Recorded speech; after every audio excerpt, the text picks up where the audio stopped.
तो दोस्तों, दो जुड़वा बहनें थीं। दोनों बहनें बेहद ही खूबसूरत थीं और जो बड़ी वाली बहन थी उसकी अभी हाल ही फिलहाल में शादी हुआ था और शादी हो जाने के बाद से उसका जो पति था वह उसके मायके छोड़कर परदेश कमाने के लिए चला गया था और रात के समय में दोनों बहनें एक ही कमरे में सोती थीं और प्रतिदिन उसका पति उसके मोबाइल पर फोन कर वीडियो कॉल करता था और उसे बातें करता था और ये सब छोटी बहन देखती रहती थी।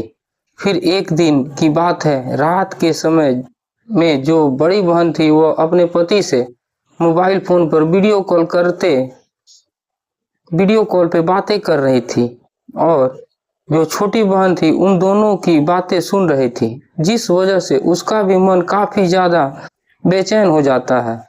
तो वो अपनी बड़ी बहन से कहती है कि दीदी, जब तुम जीजाजी से बात करती हो तो मैं उन बातों को सुनती हूँ और सुनने के बाद मेरा मन करने लगता है, तो क्या तुम मेरी थोड़ी सी मदद कर सकती हो। उसके बाद जो बड़ी बहन थी वो अपनी छोटी बहन से पूछती है कि बहन, तुम्हें किस प्रकार की मदद चाहिए मुझसे। तो उसके बाद जो छोटी बहन थी वो अपने बड़ी बहन से कहती है कि दीदी, अभी तो जीजाजी घर पर है नहीं और हम दोनों को उसी चीज की जरूरत है, तो क्यों नहीं हम दोनों मिलकर अपना अपना जरूरत पूरा कर लें। उसके बाद दोस्तों, जो बड़ी बहन थी अपनी छोटी बहन की बात मानकर दोस्तों दोनों उसी कमरे में कुछ इस प्रकार का अनोखा खेल खेलने लगती हैं, जिसके बारे में दोस्तों यदि आप लोग जानेंगे तो आप लोगों का होश उड़ जाएगा। तो दोस्तों, यदि आप लोग इस कहानी के पूरे घटनाक्रम के विषय में यदि आप जानना चाहते हैं तो बने रहिए हमारे साथ वीडियो के अंत तक, क्योंकि दोस्तों आज की कहानी बहुत ही रोचक और दमदार होने वाली है। इस कहानी से आप लोगों को बहुत कुछ सीखने और समझने को भी मिलेगा। तो दोस्तों, यदि यह वीडियो पसंद आए तो प्लीज लाइक कर दीजिएगा। यदि चैनल पर नए हो तो चैनल को सब्सक्राइब कर लीजिएगा, ताकि मेरा हौसला बढ़ता रहे और मेरे आने वाला नए वीडियो आपको मिलता रहे डंके की चोट पे। तो दोस्तों आइए बिना देरी किए स्टार्ट करते हैं। प्रणाम, नमस्कार दोस्तों। यह कहानी पश्चिम बंगाल के एक छोटे से गांव की सच्ची घटना है। दो खूबसूरत जुड़वा बहनें थीं। जो बड़ी बहन थी उसका नाम कृति और जो छोटी बहन थी उसका नाम लवली था। लवली कृति से बेहद ही खूबसूरत थी और जो कृति थी वो अपना ग्रेजुएशन की पढ़ाई कंप्लीट करके घर पर बैठी हुई थी और जो लवली थी वो अभी अपना ग्रेजुएशन की पढ़ाई कंप्लीट कर ही रही थी और जो उनके पिता थे वो गांव का एक छोटा मोटा किसान था, खेती बाड़ी करता था, उसी से अपना घर का खर्चा चलाता था। उनकी माँ नहीं थी। माँ का देहांत काफी समय पहले ही हो चुका था और केवल दो बहनें ही थीं, दूसरा भाई नहीं था, जिस वजह से जो उनका पिता था उन्हें खूब मान दुलार करता था, किसी चीज की कमी नहीं होने देता था। और जो कृति थी वो लवली से थोड़ी बड़ी दिखती थी, जिस वजह से उसके पिता को उसकी शादी को लेकर काफी चिंता सताने लगा था। फिर एक दिन की बात है, जो कृति के पिता थे वह कृति के लिए एक लड़का देखने के लिए बंगाल के गांव में ही जाते हैं।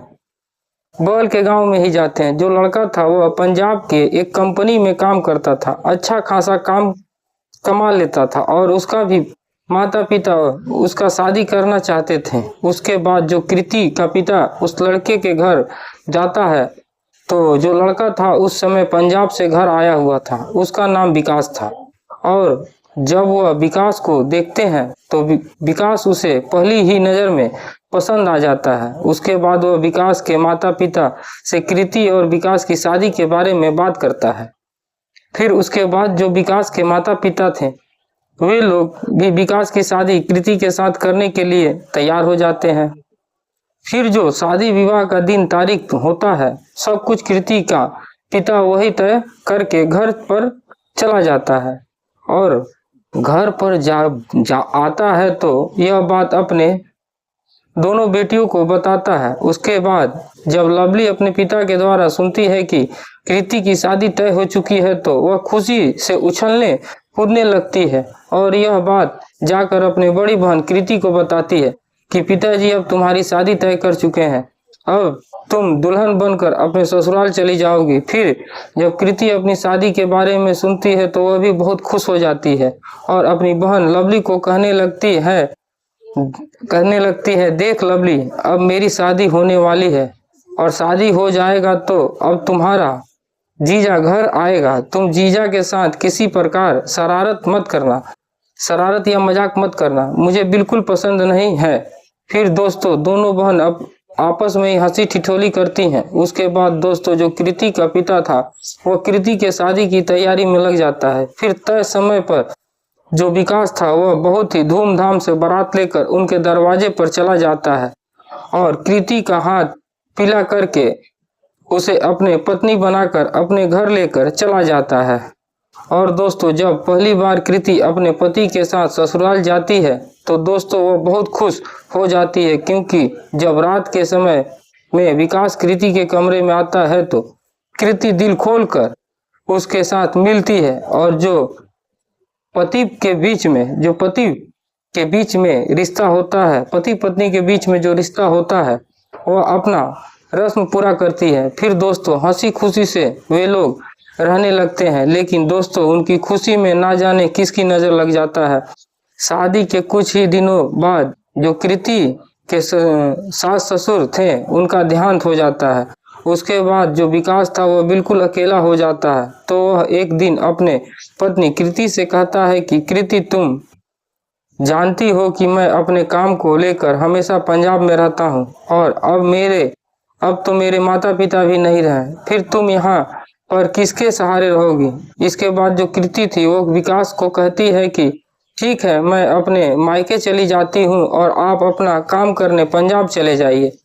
फिर दोस्तों ऐसा ही होता है, जो कृति थी वो अपने मायके चली जाती है। उसके बाद जो विकास था वो पंजाब अपना काम करने के लिए चला जाता है। फिर दोस्तों जब कृति पहली बार अपने मायके आती है तो लवली का खुशी का ठिकाना नहीं रहता है। दोस्तों रात में दोनों एक ही कमरे में सोती हैं, लेकिन दोस्तों जो लवली थी वो अपने बड़ी बहन कृति से पहली रात वाली सारी बातें पूछने लगती है। रात का समय था, जो कृति उसे बताने में शर्माती है। कहती है कि तुम यह जानकर क्या करोगी, यह पहली रात तुम्हारा जीजा और मैं क्या क्या किए हैं। लेकिन जो कृति थी वो बार बार उसका उकसा रही थी उस बात को लेकर जानने के लिए। फिर जो कृति थी वो अपनी सारी बात बताती है जो पहली रात उसके साथ हुआ था। फिर दोस्तों उसी तरह से अब कृति को अपने मायके में रहते हुए लगभग 3 से 4 महीने का समय बीत जाता है।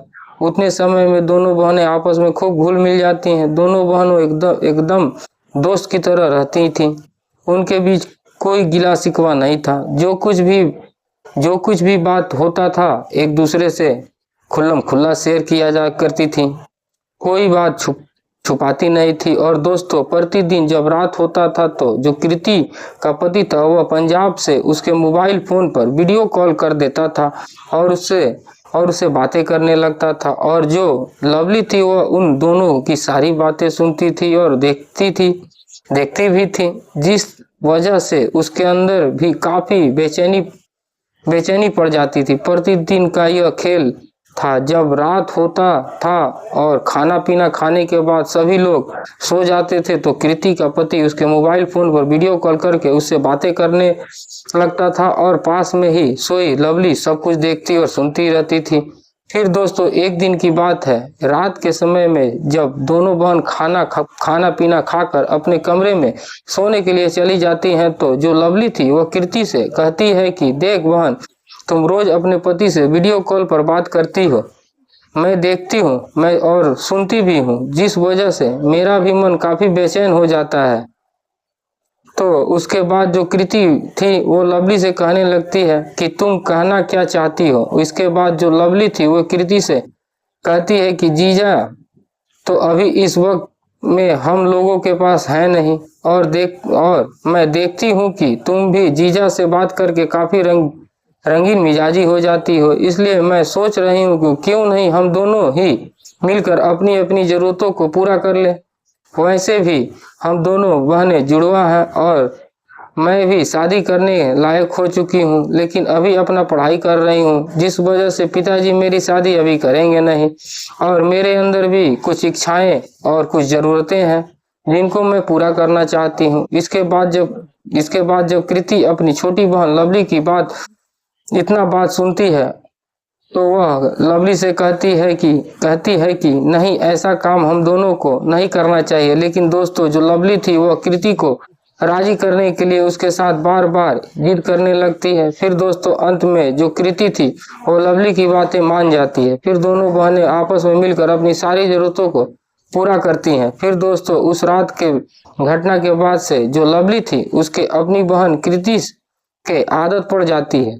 जब भी रात होता था वो अपने बहन के साथ मिलकर अपनी जरूरत पूरा करने लगती थी। और अब धीरे धीरे कृति को भी लवली के साथ यह सब करके अच्छा लगने लगा था। फिर दोस्तों यह सब काम करते हुए दोनों बहनों को लगभग 3 महीने का समय बीत गया। एक दिन दोस्तों, जो कृति थी वह लवली को बताती है कि तुम्हारा जीजा मुझे लेने के लिए घर आ रहा है। उसके बाद दोस्तों, जब लवली अपने जीजा के घर पर आने का बात सुनती है तो वह काफी उदास हो जाती है और अपनी बहन कृति से कहती है कि बहन, तब तो तुम अपने घर चली जाओगी तो मेरा क्या होगा? मैं तो अकेले बच जाऊंगी और मेरी जरूरतें भी पूरा करने वाला घर पर कोई नहीं होगा। तो कृति कहती है, अरे तो उससे क्या हो गया? जीजा जीजा रहा है, मैं उसे बोल दूंगी। तुम भी एक बार उसके साथ मिलकर अपनी जरूरत पूरा कर लेना। फिर दोस्तों, जो लवली थी वो अपनी बड़ी बहन कृति का बात मान जाती है। और फिर दोस्तों, उसके बाद जब विकास पहली बार अपने ससुराल आता है और जब उसका मुलाकात अपने साली लवली से होता है तो दोस्तों, वह लवली की खूबसूरती देखकर कृति को भूल जाता है। फिर दोस्तों, जब विकास अपने ससुराल आता है तो अपने साली के चक्कर में लगभग 1 महीने तक रुक जाता है। और दोस्तों, उन 1 महीने में जो लवली थी वो अपने जीजा से मिलकर अपनी सारी जरूरतों को पूरा कर लेती है। दोस्तों, एक दिन जो कृति थी वो अपने पति को लवली के साथ करते हुए देख लेती है तो उसके अंदर जलन हो जाता है। और दोस्तों, इस बात को लेकर इतना सीरियस हो जाती है कि वह अपनी छोटी बहन लवली को समझाती है कि देखो, यह तुम्हारा जीजा है, मैं जानती हूँ कि तुम्हारी भी कुछ जरूरतें हैं जो अभी पूरा नहीं हो सकता। जब तुम्हारा शादी हो जाएगा तुम अपने पति के साथ पूरा कर सकती हो, लेकिन फिलहाल मैं जीजा के घर पर है तो एकाध बार हो गया अपनी जरूरत पूरा कर ली, लेकिन यह तो नहीं हुआ कि तुम हमेशा अपने जीजा के साथ लगी रहोगी। मेरे बारे में भी कुछ सोचना चाहिए तुम्हें। लेकिन दोस्तों, लवली कृति की एक बात नहीं सुनती है। दोस्तों, जब भी मौका मिलता था वह अपने जीजा को बुला लेती और अपनी जरूरत को पूरा करने लगती थी। फिर दोस्तों, एक दिन जो कृति थी उसको सहन नहीं हुआ यह बात कि उसकी बहन उसके पति के साथ यह सब काम करे। फिर दोस्तों, जलन में आकर एक दिन वह अपने पति की जीवन लीला ही समाप्त कर देती है। उसके बाद दोस्तों, जब इस बात का पता पिता को लगता है तो पिता दोनों बेटियों को अपने पास बुलाया और पूछने लगा। उसके बाद जो कृति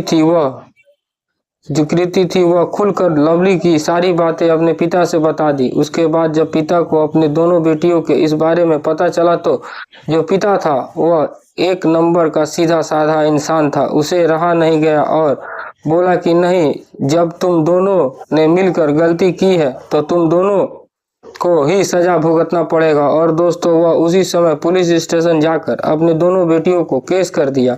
उसके बाद पुलिस आई, जांच पड़ताल शुरू हुआ और दोस्तों, दोनों को दोषी पाया गया। पुलिस सारा मैटर समझ गया।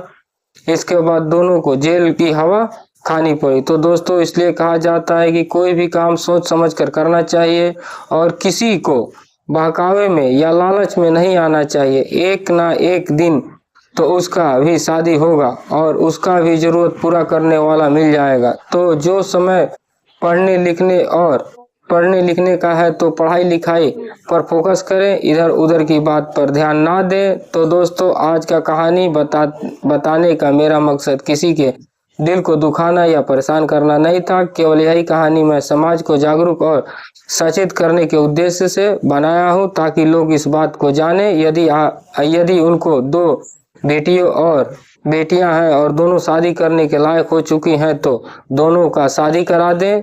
नहीं तो जिस प्रकार का हाल इस कहानी के अंदर हुआ, उसी प्रकार का हाल आपके साथ भी हो सकता है। तो दोस्तों, आप सुरक्षित रहें, अपने परिवार को सुरक्षित रखें। मुझे दीजिए इजाजत, मैं फिर मिलता हूं कल एक नए टॉपिक के साथ।